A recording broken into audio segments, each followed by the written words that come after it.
One, two, three, four.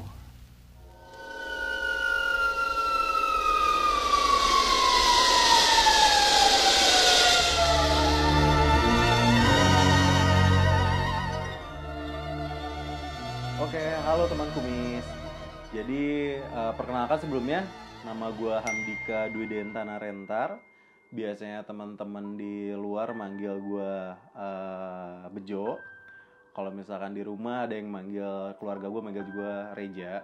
Jadi di sini gue mau menceritakan sedikit nih pengalaman gue tentang hal-hal yang mistis banget deh menurut gue nih.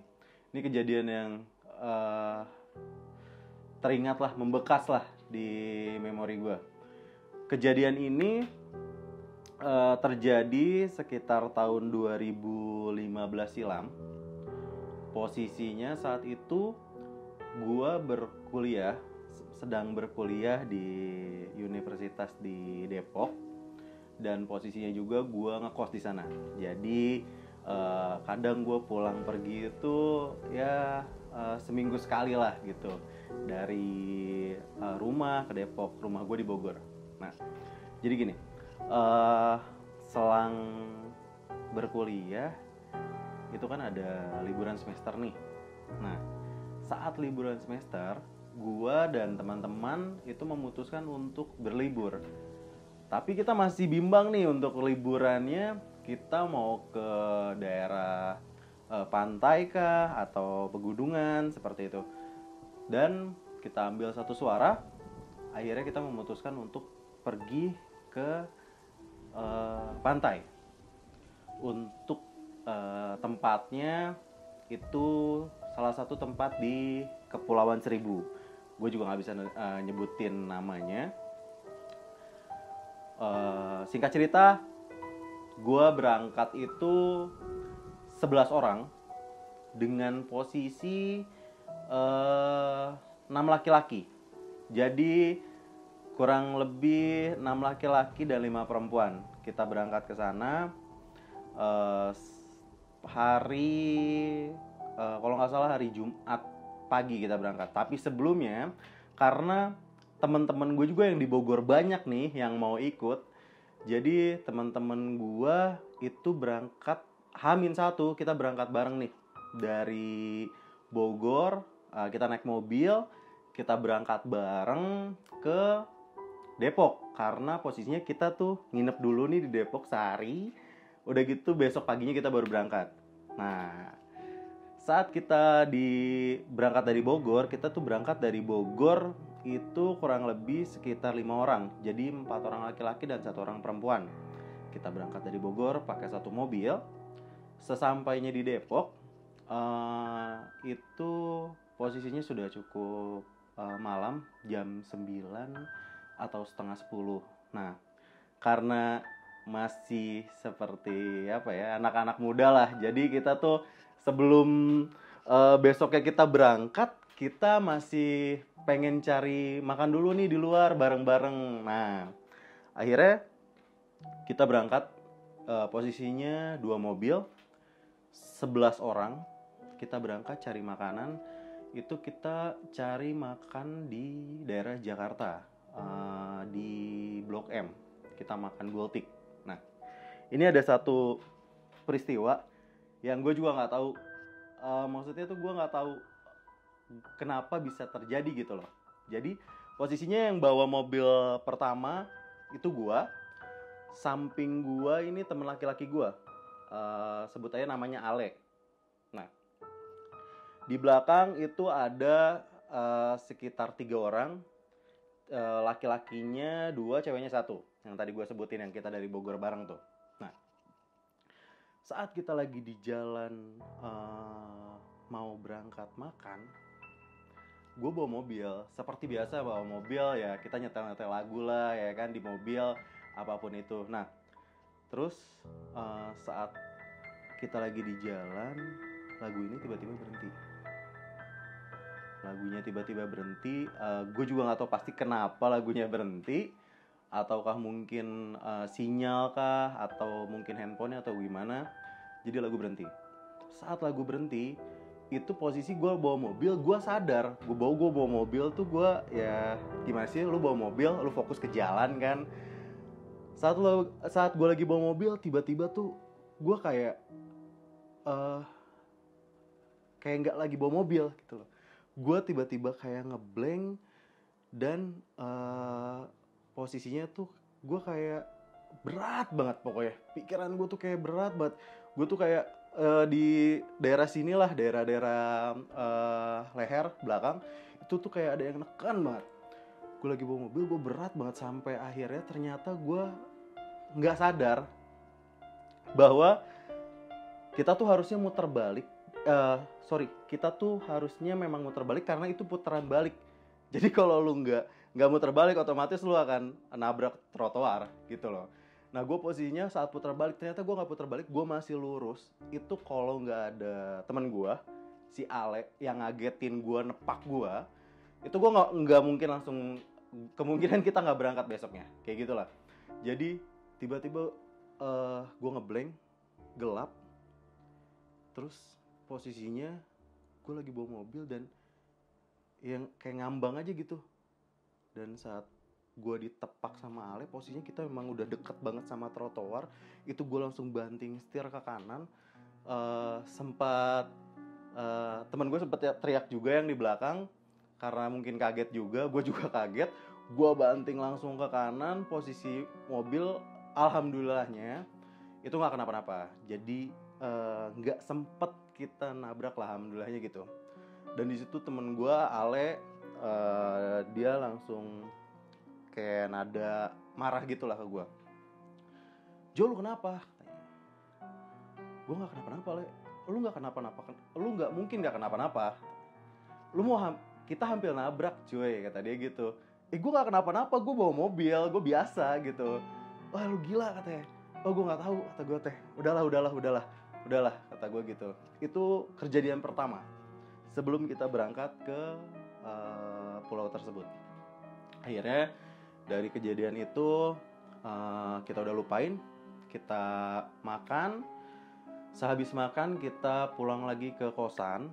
Itu kita sampai kosan malam sekitar jam 12 sampai jam setengah 1. Udah sampai, kita langsung, karena kita ngejar kereta pertama untuk berangkat, jadi kita semua langsung diusahakan tidur. Jadi nggak ada lagi yang nongkrong lagi, ngopi ngerokok kayak gitu, nggak ada. Jadi diusahakan kita tidur semua, dan akhirnya kita tidur. Singkat cerita, besok paginya hari H keberangkatan. Saat hari H keberangkatan, semuanya lancar, alhamdulillah. Kita berangkat naik kereta pertama, nyampe di Jakarta itu sekitar jam 7. Sekitar jam 7. Udah nyampe sana jam 7, kita nyari kendaraan lah, kayak angkot lah. Kita nyari angkot, kita nyater angkot, dan kita berangkat sampai ke pelabuhan di Jakarta itu. Sampai di pelabuhan, kita sudah siap-siap, udah semua, udah prepare barang, semua dicek lagi, barang ada yang ketinggalan atau enggak, sudah beres. Akhirnya kita berangkat naik kapal. Nah, dan perjalanan di kapal itu waktu itu cukup lama banget, mungkin sekitar 3 hampir 4 jam kita di kapal. Itu kita ke pulau tersebut memang cukup jauh, karena posisinya pulau tersebut juga itu ada transitnya. Jadi kita tuh transit dulu ke pulau pertama, pulau kedua, ya, sampai akhirnya kita sampailah di pulau kita, di pulau itu. Nah, sudah sampai di pulau itu, posisinya siang, dan karena kita nggak ikut apa istilahnya tuh kayak travel gitulah, kita nggak ikut yang kayak gitu. Jadi kita bebas lah, kita punya waktu bebas di situ lah. Kita mau gimana juga. Tapi karena kita diskusi bahwa hari pertama itu daripada kita pakai buat santai-santai, jadi kita akhirnya saat sampai kita ganti baju langsung kita melakukan snorkeling. Nah, sudah snorkeling, udah sampai lumayan rada sore, snorkeling beres. Malamnya kita makan-makan, bakar-bakar gitu kan. Habis bakar-bakar kita istirahat. Dan jadwal di hari besoknya itu kita udah punya rundownnya. Nah, jadwal di hari besok itu adalah kita mau mengelilingi pulau-pulau yang dekat dengan pulau itu. Gitu loh. Kita ke banyak pulau lah di situ. Karena di pulau itu posisinya, pulau yang kita tempatin itu dia nggak ada pantainya. Jadi kayak dermaga gitulah. Makanya kita memutuskan untuk besok harinya kita sewa kapal dan kita berangkat untuk ke pulau-pulau yang ada pantainya lah, ya kan, Kepulauan Seribu lah. Akhirnya singkat cerita besok paginya kita siap-siap semuanya, udah siap-siap kita ngobrol sama si yang punya kapal, udah nego segala macam dan kita berangkat. Nah, sebelum itu jadi ini ada sedikit yang menurut gue aneh sih. Jadi posisinya tuh kita lagi jalan mau dari homestay. Kita jalan dari homestay mau ke tempat kapal. Itu temen gue ketemu sama ibu-ibu di pulau itu. Ya sedikit lumayan tua. Dan ibu-ibu tuh bilang, kakak, katanya apa bahasanya ya, pokoknya kurang lebih seperti ini. Kakak, kalau mau sesuatu di pulau ini harus bilang, setidaknya harus terwujud. Karena di pulau ini adalah pulau yang harus diwujudkan harapannya, seperti itu kata dia. Dan temen gue ini kan dia cewek-cewek gitu kan, dia cuman oh iya bu ya, dia bilang lagi, teman gue itu namanya Tiara, dia bilang lagi ke gue, Jo tadi gue ketemu ibu-ibu gini. Gue juga sedikit kayak apa sih maksudnya gitu loh, tapi ya mungkin ada maknanya tapi gue nggak tahu gitu loh. Akhirnya ya udahlah, kita coba buat nggak ngambil pusing dengan kejadian itu dan kita berangkat. Saat kita berangkat, kita pagi-pagi itu kita muterin banyak pulau dan berenang sana sini, kita snorkeling lagi sampai akhirnya tiba-tiba temen gue nih cewek, Tiara, kita lagi posisi di pantai gitu, airnya dangkal mungkin sekitar lutut atau mungkin sepaha. Tiba-tiba Tiara bilang ke gue, Jo, kok kaki gue kayak sakit ya, kata dia gitu. Ah, sakit kenapa? Kata gue. Nggak tahu, kayak sakit, kayak gue kalau jalan nih sakit banget, kata dia gitu. Ah, lu karena gue logis aja kan, kata gue kan. Ah, lu ini kali nginjek karang gitu kan. Enggak Jo, asli nih katanya. Pegel, kata dia. Ayo udahlah. Nah, gue masih nggak berpikir sesuatu tentang itu, jadi gue masih jalan aja gitu loh. Kita masih hai gitu loh di pantai tersebut sampai akhirnya Tiara ini tiba-tiba dia nggak bisa jalan sama sekali dan dia butuh dipapah. Gue di situ ngerasa kayak ini kayak ada sesuatu gitu loh, dan akhirnya dia dipapah ke pinggir pantai. Abis dipapah ke pinggir pantai, dilihat kakinya, ternyata Tiara ini dia nginjek ikan, kalau nggak salah namanya adalah ikan lepuh. Ikan lepuh adalah ikan yang beracun, yang durinya beracun gitu loh, dan beda sama bulu babi. Kalau bulu babi itu memang beracun tapi dia masih bisa dikeluarkan secara langsung. Kalau ikan lepuh ini nggak seperti itu. Gue juga nggak tahu, pas gue lihat kakinya tuh jadi kayak ada bintik hitam di kakinya. Dan gue bilang ini kayaknya kemasukan batu atau mungkin kena sesuatu yang tajam dan itu masuk. Sampai akhirnya kita bilang ke abang-abang kapalnya, tukang kapal itulah, Pak, teman saya kayaknya nginjek bulu babi deh, kata gue gitu kan. Oh yang benar, kata dia. Akhirnya tukang kapal itu nyamperin, datang ke Tiara. Pas dia lihat kakinya, dia langsung bilang, kapan kamu kena kecugaknya lah istilahnya apa ya, kapan kamu nginjek bulu ini gitu loh, kapan kamu nginjek batu ini atau racun ini. Terus si Tiara bilang, mungkin sekitar setengah jam yang lalu Pak, katanya. Dan di situ tiba-tiba raut mukanya berubah drastis. Dia tiba-tiba bilang, kita beres di sini, semuanya naik ke kapal. Oh, gue panik dong, ya kan? Kenapa Pak? Kenapa? Udah naik ke kapal, nanti saya jelasin di kapal, kata dia gitu kan. Oke, akhirnya kita naik ke kapal, Tiara kita bopoh ya, kita pandu, kita naikin ke kapal. Dan di situ kapal itu langsung muter balik. Kapal itu muter balik langsung menuju tempat homestay kita. Yang jaraknya lumayan jauh. Gua itu dari homestay itu ke pulau itu sekitar 2,5 jam sampai 3 jam. Dan dia balik lagi ke homestay itu hanya dengan waktu 2 jam. Itu sengebut-ngebutnya kapal sampai motor kapal itu udah mengeluarkan asap. Dan sambil ngebut yang ombaknya ngocok juga, si bapak ini tuh bilang bahwa kalau misalkan kita nggak cepat, dia bisa lewat. Wah, gila, gue makin, wah gila, lewat gimana nih Pak, ya kan? Maksudnya lewat ini maksudnya gimana Pak? Iya, dia bisa meninggal.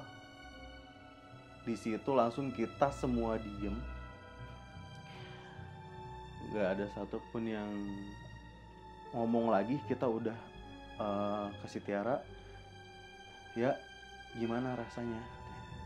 Kaki gua rasanya kayak kebakar tadi. Jadi sambil kita jalan tuh kita sambil ngambil air dari kapal dan kita banjurin ke kakinya. Katanya kakinya panas banget.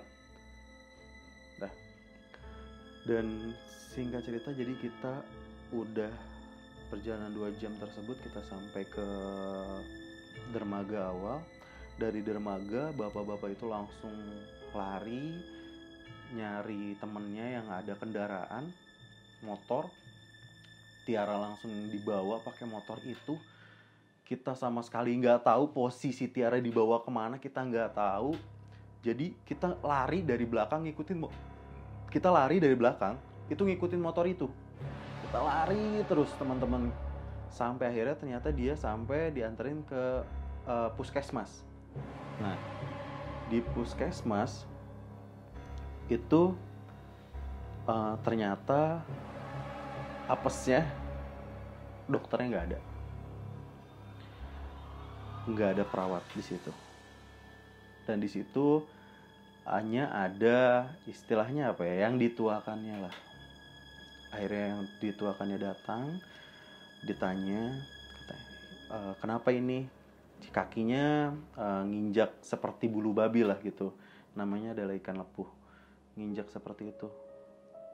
Hal aneh yang dipertanyakan oleh bapak ini adalah, kamu sebelumnya mau apa? Loh, gue bingung dong ditanya kayak gitu. Maksudnya apa Pak? Bukan ke kamu, bukan ke gue ternyata. Kamu sebelumnya mau apa? Dia nanya ke Tiara. Kamu sebelumnya mau apa? Kemauan kamu itu gak kamu wujudin sendiri. Dan akhirnya inilah salah satu akibatnya. Di situ gue jadi kayak, wah, apa ini nyambung dengan obrolan ibu-ibu tadi ya? Dan gue gak mikir panjang, gue cuma mikir gimana caranya temen gue bisa sehat lagi. Gimana caranya teman gue bisa apapun itu racunnya kah atau apanya dikeluarkan gitu loh. Dan akhirnya singkat cerita sama bapak yang tadi langsung diobatin si lukanya, jadi bintik hitam itu sama dia langsung dibelek itu langsung keluar darah warnanya hitam pekat. Udah keluar semua darahnya, dia langsung dipoles, langsung ditutup, dan kita langsung disuruh untuk ke homestay.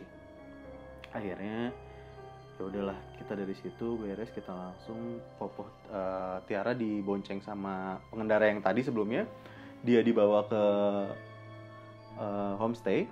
Kita teman-teman tuh kita jalan dari puskesmas itu ke homestay sambil kita tuh mikir bahwa sebenarnya apa sih yang terjadi gitu loh, ini tuh ada apa sih sampai seperti ini gitu loh. Nah udah sampai homestay, kita ya sebagai teman, jadi ada yang nemenin, ada yang masakin, jadi pokoknya kita saling bantu karena besok paginya kita sudah harus keluar dari situ, kita sudah harus check out dari situ. Supaya apa? Biar Tiara itu dapat pertolongan yang lebih baik lah gitu loh, daripada hanya seperti itu. Jadi kita pengen bawa dia ke rumah sakit. Akhirnya kita mutusin besok kita cabut dari sini. Nah harusnya besoknya kita cabut, berarti kan kita punya waktu spare dari sore itu, dari siang itu sampai malam gitu kan. Dan di sini adalah kejadian yang gue masih inget banget, ngebekas banget di gue. Ini kejadian yang gue gimana ya, gue sendiri gak percaya, tapi gue ngelihat dengan mata kepala gue sendiri sesuatu hal ini. Jadi kejadiannya gini, gue jelasin dulu tempat kita homestay-nya seperti apa. Jadi homestay-nya itu adalah 2 kamar, 1 ruang tamu, dan 1 kamar mandi, dan ruang tamu itu bergabung dengan dapur. Jadi kalau kita pertama kali masuk, kita disuguhin ruang tamu, kamar di sebelah kiri, dua kamar langsung, kamar pertama dan kamar kedua. Dan kalau kita maju lagi, sebelah kiri juga itu disediakan dapur yang nyambung dengan kamar mandi. Nah, homestay kita kayak gitu. Dan pembagian tempat tidurnya itu adalah perempuan tidur di dalam 1 kamar, laki-laki tidur di dalam 1 kamar. Tapi karena gimana ya, kita udah nganggep lebih dari temen, jadi kita udah sebodo amat mau tidur di mana aja, cowok mau cewek juga udah bodo amat. Jadi posisi gue tidur itu, gue tidur di kamar pertama. Kamar pertama itu yang tidur banyak banget. Jadi gimana ya, lu buka pintu itu langsung disuguhin kasur yang ngelentang gitu loh, bukan yang ngadep lu, jadi kasurnya itu melentang. Nah di kasur itu kita tidur udah 4 orang. Jadi kita tidur tuh udah 4 orang, dan di bawah juga masih ada 2 orang lagi. Jadi yang tidur di situ adalah posisinya gua, Ale, ada temen gua Om Kumis, sama Mas Denny. Nah, gua ini posisinya di paling ujung gitu loh.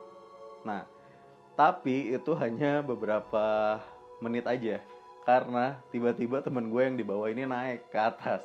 Jadi posisi depan gue ini kalau misalkan gue tidur, depan gue itu adalah pintu. Dan kalau misalkan pintu itu dibuka, itu langsung ke ruang tamu. Nah, karena kebiasaan anak-anak ini adalah ngegantungin apa aja, ganti pakaian gantung situ, ganti pakaian gantung situ, sampai akhirnya pintu itu nggak bisa ditutup. Jadi kayak terganjel gitulah sama pakaian-pakaian. Itu pintu itu tuh nggak bisa ditutup rapat. Mungkin sekitar 4-5 jari lah pintu itu tuh terbuka.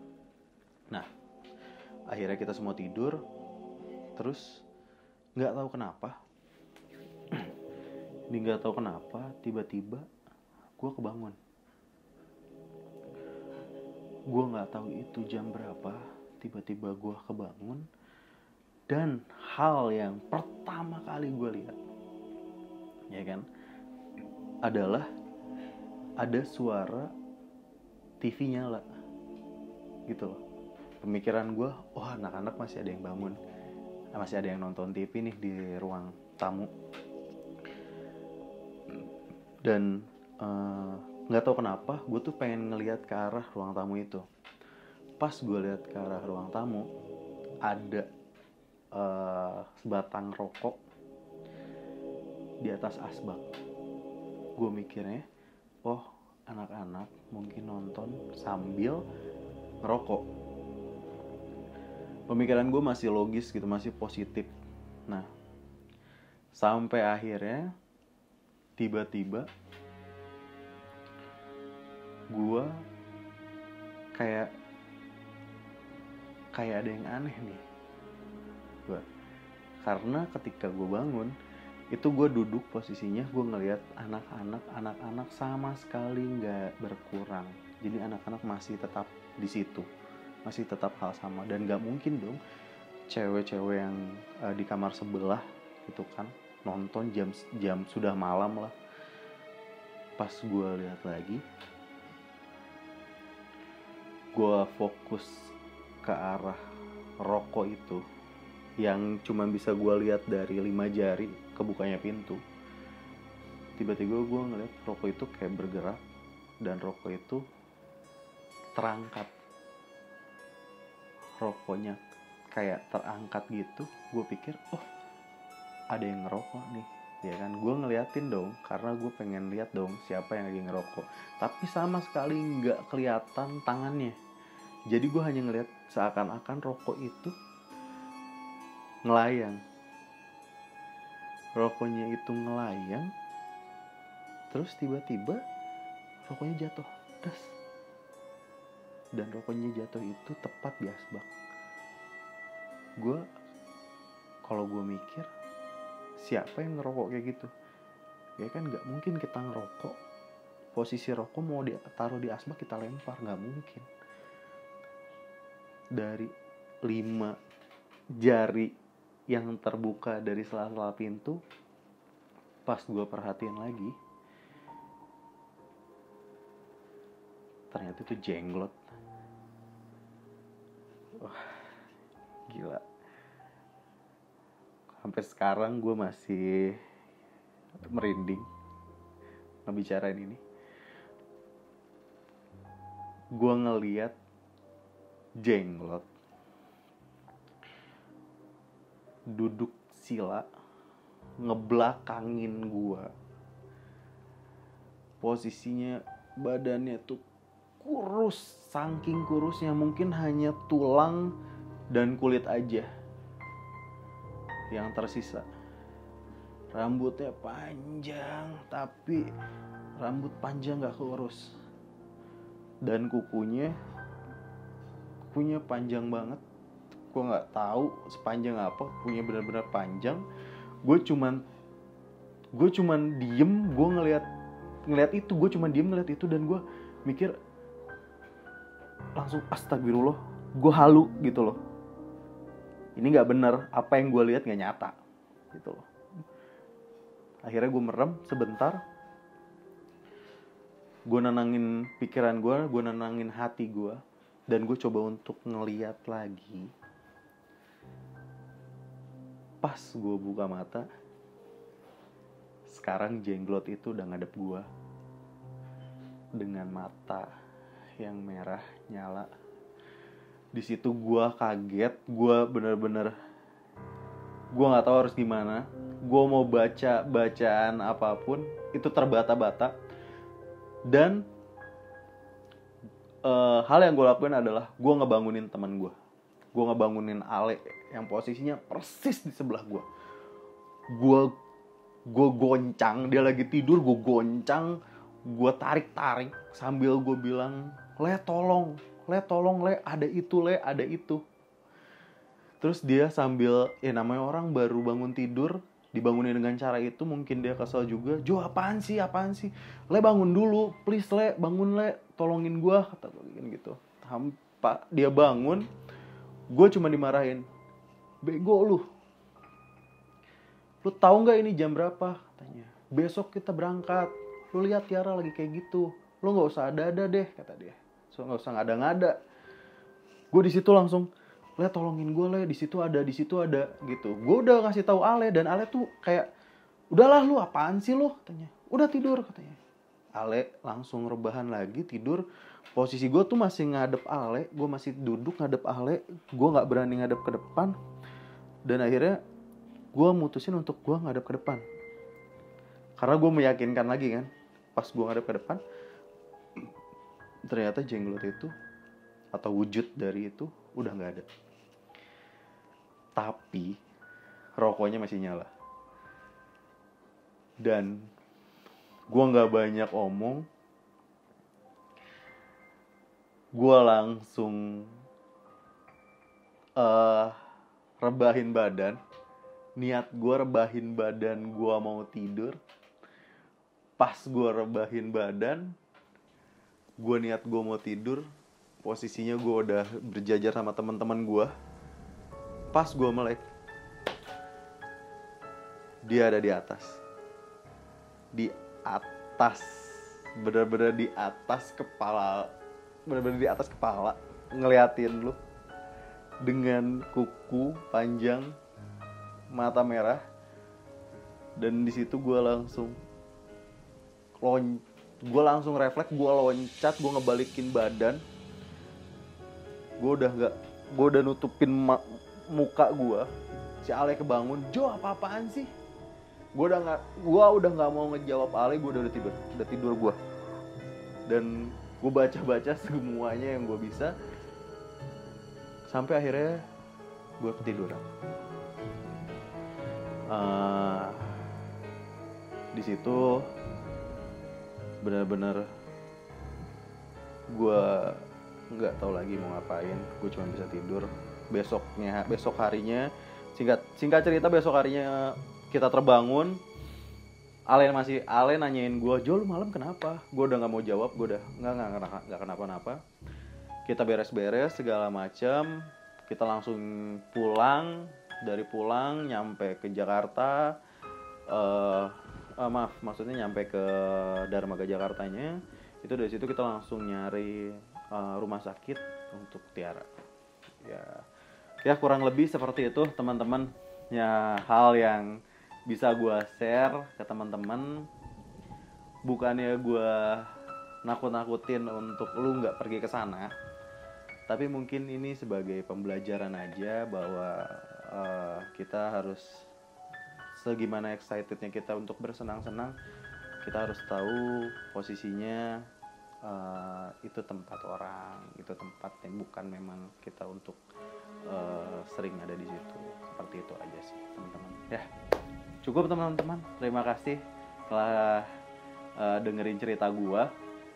Mungkin kalian bisa dengerin cerita-cerita lainnya di sini, di Teman Kumis. Ya, terima kasih. Ya, oke.